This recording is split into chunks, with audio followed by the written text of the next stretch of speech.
Donc voilà, je voulais présenter un petit peu la démo que j'ai fait sur WebDoc et HTML5 pour pouvoir vous présenter en live ce que donne la démo et vous présenter plus particulièrement les différentes possibilités offertes.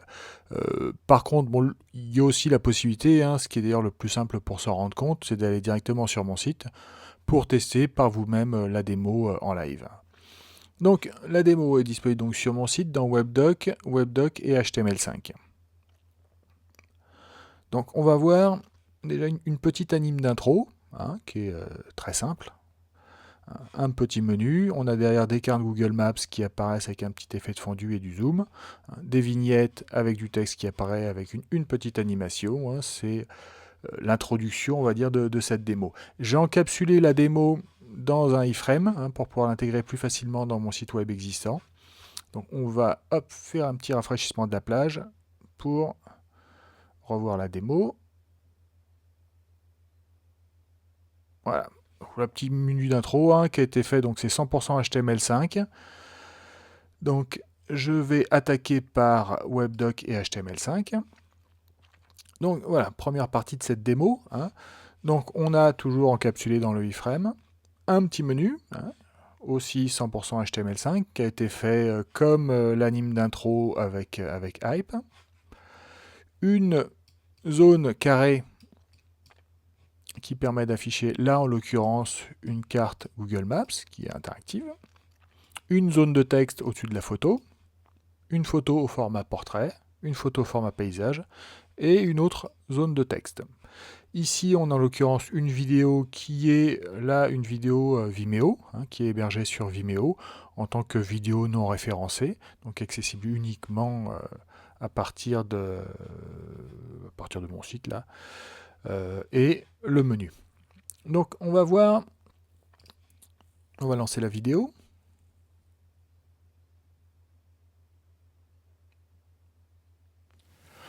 Donc là je vais vous présenter une partie de ce qu'il est.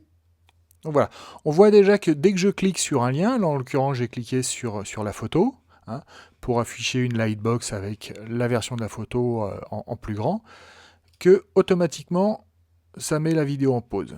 Possible de faire avec du HTML5 pour du WebDoc. Hop, là, en l'occurrence, j'ai cliqué sur cette autre photo-là, où là, j'affiche une animation HTML5. Donc, les animations sont simples, mais bon, on avait quand même beaucoup de possibilités. Là, j'ai voulu faire quelque chose de rapide pour présenter les possibilités, puis une présentation technique. Donc, on voit déjà que dans le principe, on a différents éléments qui sont synchronisés avec la lecture de notre vidéo. On voit comme je me déplace dans la timeline. J'ai mes éléments qui changent. Donc, qui ont l'objectif seulement d'avoir un complément d'information au WebDoc. Donc dans la lecture de mon WebDoc, pas limités, on a beaucoup plus de possibilités. Hop, j'ai cette information-là qui m'intéresse, en l'occurrence cette photo. Je veux avoir une photo en plus grand parce que ça m'intéresse.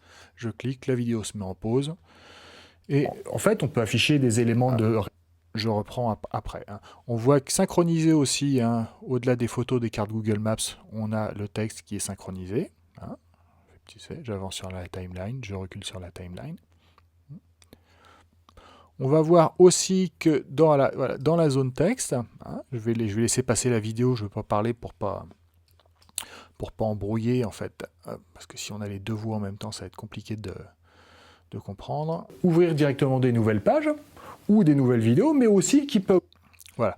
Donc, vous avez vu que pendant la lecture, j'ai affiché ici différents liens. Donc c'est comme on peut mettre, même dans les zones de texte, on peut mettre vraiment du HTML.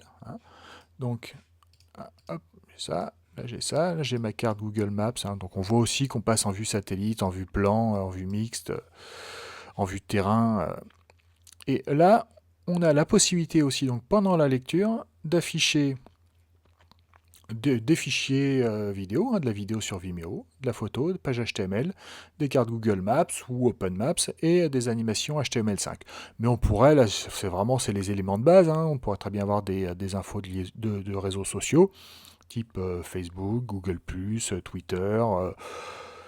Après, on n'a quasiment pas de limite sur ce qu'il est possible d'afficher et de synchroniser. Donc là, je vais passer la vidéo, comme ça on va voir encore le principe de pause pour la lecture. Des pop-up. je mets en pause, et là je vais afficher une vidéo sur Vimeo aussi d'ailleurs en l'occurrence. Hein. Plusieurs histoires de façon limitée. Hein. Je clique, je ressors, j'affiche des photos, une page HTML hein, qui va pouvoir être un complément, d'information, une carte Google Maps, hein, en l'occurrence la Tour Eiffel, hein.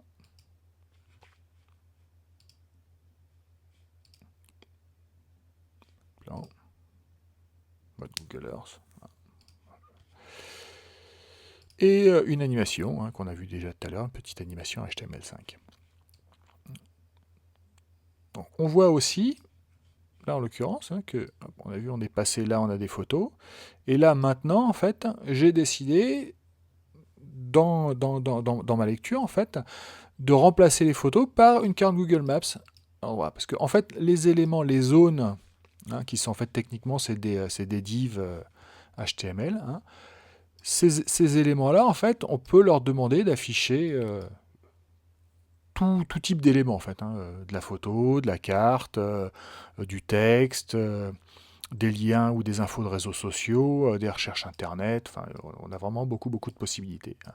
On voit que sur cette carte-là, en fait, j'ai rajouté aussi des informations. Hein.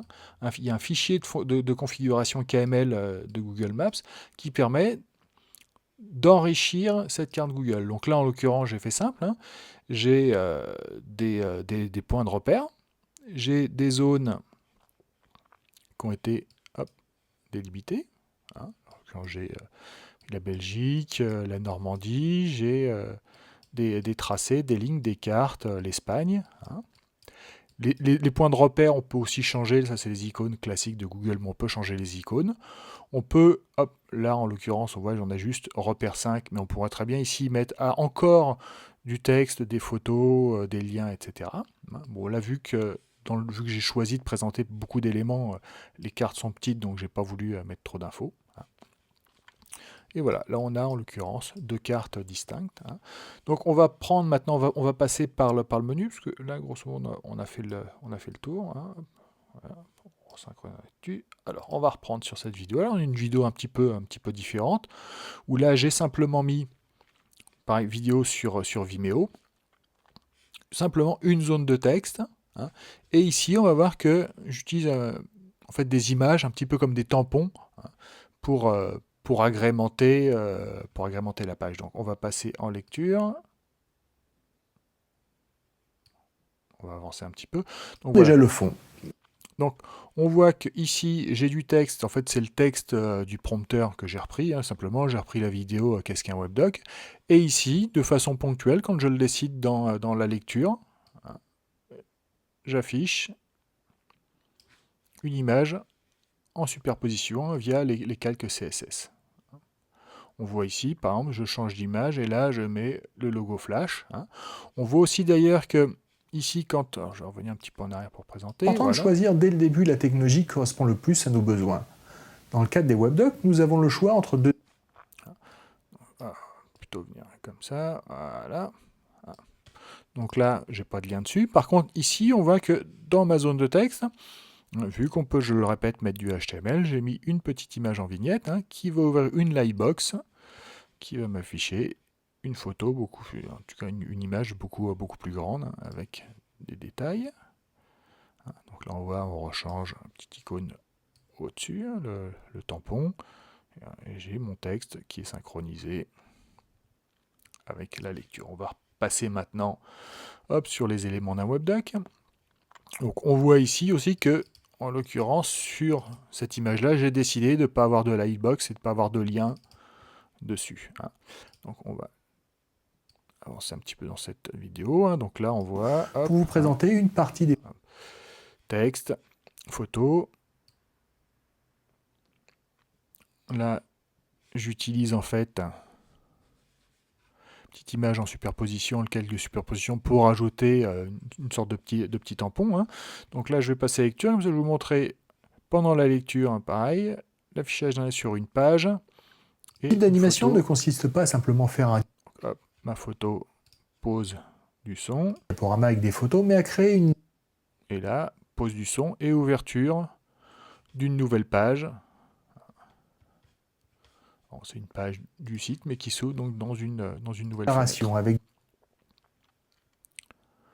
Donc là, on voit qu'on change, on passe de photos carte Google Maps. Pour ce type d'animation, on crée une vidéo à partir d'une série de photos pour donner un effet d'accélération temporelle.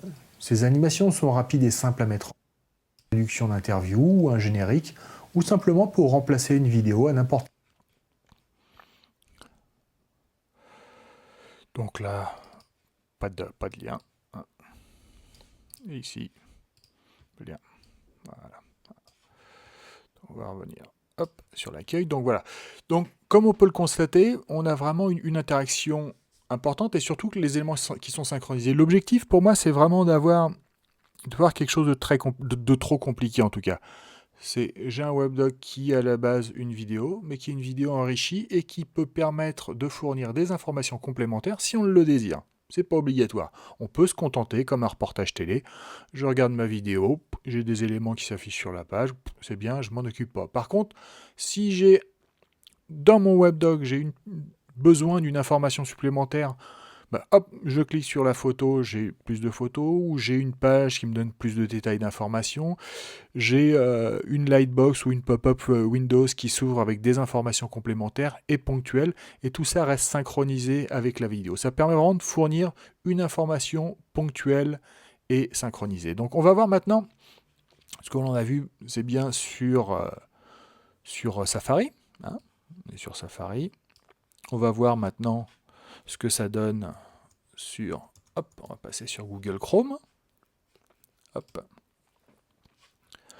En fait, c'est compatible avec tous les navigateurs. Là, on va faire rapidement le tour de Safari, Google Chrome et Firefox. On va reprendre ça là. Hop, je passe en lecture. C'est... Hop, je recule. J'ai mes éléments. Hop. Les cartes changent par rapport à la lecture. On voit aussi là maintenant... J'ai mon menu. On va passer maintenant sur... Firefox. Hop. Firefox. Il y a une petite différence d'interprétation. On voit que sur le iframe, il ne supprime pas le cadre. Prendre les 6 éléments d'un webdoc. On lance la lecture de la vidéo. Ce n'est pas une présentation exhaustive de tout. Hop. Un travail de scénarisation ma vidéo. est donc primordial. Carte Google Maps. Pour ce type d'animation, on crée une vidéo d'image. Voilà. Donc, maintenant, on va voir sur la partie un petit peu plus technique, mais c'est vraiment juste pour présenter. Hein. C'est au niveau code ce que ça donne. Donc voilà, ça c'est ma page webdoc. Hein. Donc ici, j'intègre les JavaScript. Ici, j'ai décidé, en fait, on a vu là sur les 3 navigateurs, on est sur des vidéos intégrées et qui sont hébergées sur Vimeo. Mais on a aussi la possibilité d'intégrer des vidéos en direct hein, qui vont être hébergées sur notre site, ce que j'ai fait d'ailleurs pour toutes les vidéos, et j'ai décidé en fait d'afficher ces vidéos-là à partir de, quand on visionne la démo, à partir d'un iPad ou d'un iPhone. Donc, en l'occurrence, ce que j'ai fait, voilà, on a les différentes vidéos hein, qui sont converties aux 3 formats classiques HTML5, c'est-à-dire le MPEG-4 H264, le OGV et le WebM. Donc, on va regarder un petit coup ces différentes vidéos. On va voir ça avec VLC. Donc ça, c'est la MPEG-4 H264. En fait, qu'on a une carte Google. Ici, c'est l'OGV. Selon de sa lecture, en fait, donc on a un niveau de qualité, je ne sais pas si ça va être perceptible, mais qui est un petit peu moindre OGV, mais bon, aussi d'un point de vue taille, on voit que la MPEG-4... Je vais arrêter ça, voilà. On voit que la MPEG-4 fait 23 mégas, la OGV fait 11 mégas, et la WebM fait 32 mégas. Et voilà, là c'est la WebM. Sociaux, type Facebook, type Google, les photos qui s'affichent sous format textuel.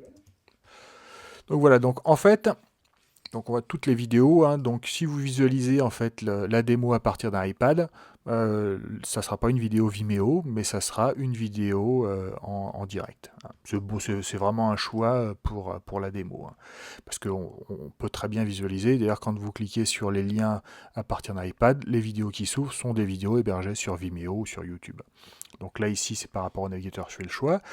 Ici, bon, j'intègre mes classes Popcorn, JS et également les plugins que j'ai développés pour les images et Google Maps KML, hein, images classe et Google Maps KML.